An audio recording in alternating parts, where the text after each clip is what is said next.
आज सीधे मुद्दे की बात करते हैं। काचियो ए पेपे क्यों जम जाता है? किचन की एक आम सी लगने वाली समस्या असल में इतनी सीरियस है कि इस पर एक इग नोबेल पुरस्कार विजेता रिसर्च हुई है और आज हम उसी का विश्लेषण कर रहे हैं। सवाल तो बहुत सीधा सा लगता है ना। बस 3 चीजें चाहिए, पास्ता, पेकोरिनो रोमानो चीज और ताजी पिसी हुई काली मिर्च। तो फिर इतनी सिंपल सी डिश अक्सर एक गुठलीदार तेल वाले मेस में क्यों बदल जाती है? और बस यहीं से ये कहानी बहुत दिलचस्प हो जाती है। इसका जवाब खाना पकाने की किसी खास ट्रिक में नहीं है, बल्कि फिजिक्स में है। जिसे हम एक किचन फेलियर समझते हैं, वो असल में एक वैज्ञानिक घटना है जिसे कहते हैं फेज ट्रांजिशन, यानी अवस्था में बदलाव। तो चलिए इस प्रॉब्लम को एक साइंटिस्ट की नज़र से देखते हैं। देखिए, ये कोई एक बार होने वाली गलती नहीं है। ये एक ऐसी नाकामी है जो दुनिया भर के किचन्स में इतनी ज़्यादा बार होती है कि ये अपने आप में एक अनौपचारिक साइंटिफिक एक्सपेरिमेंट बन गई है। सामग्री तो देखिए कितनी सीधी सादी है, लेकिन नतीजा 2 बिल्कुल अलग चीज़ें हो सकती हैं। या तो मिलेगी एक एकदम सिल्की क्रीमी सॉस, या फिर वही तेल वाला गुठलियों से भरा गड़बड़ झाला। और ये नाकामी इतनी आम है कि वैज्ञानिक जांच के लिए एक परफेक्ट केस बन जाती है। अच्छा, अब कई लोग कहेंगे, अरे इसके लिए तो दादी नानी के नुस्खे हैं, पारंपरिक सलाह अपनी जगह है। लेकिन चलिए देखते हैं कि वो अक्सर काफ़ी क्यों नहीं होती। आंच धीमी रखो या बस हिलाते रहो जैसी सलाह तो सबने सुनी है, लेकिन ये बातें अंदाजे पर आधारित हैं। विज्ञान पूछता है, आंच कितनी कम, वो कौन सा सटीक तापमान है जिस पर सॉस टूट जाती है? प्रोटीन, फैट और स्टार्च के बीच असल में क्या चल रहा है? ये वो सवाल हैं जिनका जवाब पुराने नुस्खों में नहीं मिलता। और यहीं पर सोच में एक बहुत बड़ा बदलाव आता है। रिसर्चर्स ने खाना पकाने को सिर्फ एक कला की तरह नहीं देखा, बल्कि उन्होंने किचन को ही एक कंट्रोल्ड साइंटिफिक एक्सपेरिमेंट का मैदान बना दिया।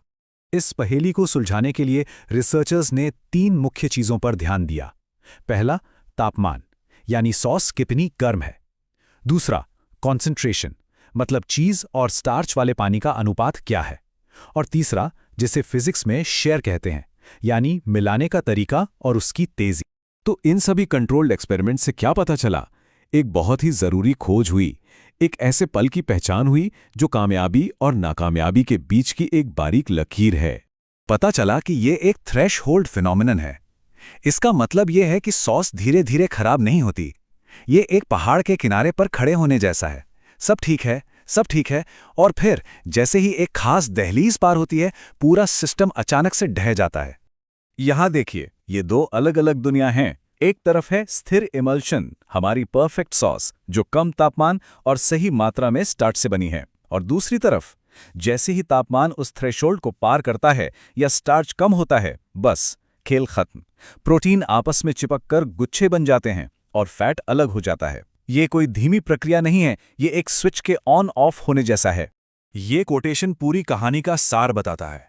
ये कोई इमोशनल नाकामी नहीं है, ये प्योर फिजिक्स है। सॉस इसलिए नहीं जमती क्योंकि उसे ठीक से नहीं बनाया गया। वो इसलिए जमती है क्योंकि उसने एक भौतिक अवस्था से दूसरी में छलांग लगा दी है।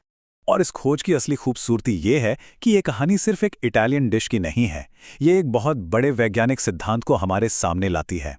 काचियो ए पेपे में जो सिद्धांत काम कर रहे हैं, तापमान, कॉन्सेंट्रेशन और शीयर के बीच का नाजुक संतुलन, वही सिद्धांत मेयोनीज बनाने से लेकर प्लांट बेस्ड दूध को फटने से बचाने तक हर जगह लागू होते हैं।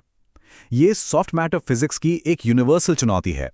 तो ये बात खाना पकाने को देखने का हमारा नजरिया ही बदल देती है। अगली बार जब कोई सॉस खराब हो जाए, तो जरूरी नहीं कि ये बनाने वाले के हुनर में कोई कमी है।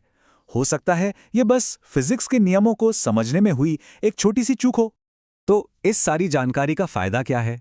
इससे हमें एक ऐसा तरीका मिलता है जो विज्ञान पर आधारित है, एक ऐसा तरीका जो नाकामी के चांस को ही खत्म कर दे। तो ये रहा नया फेल प्रूफ तरीका जो सीधे साइंस से निकला है। पहला कदम, चीज और स्टार्च वाले पानी को आंच से हटाकर मिलाएं। दूसरा, पास्ता को मिलाने से पहले बस थोड़ा सा ठंडा होने दें। और तीसरा, इन सब को सीधी आंच से दूर ही मिलाएं। इन आसान स्टेप्स से हम उस खतरनाक टिपिंग पॉइंट से सुरक्षित दूरी बनाए रखते हैं। और ये एक बहुत ही जरूरी मानसिक बदलाव है।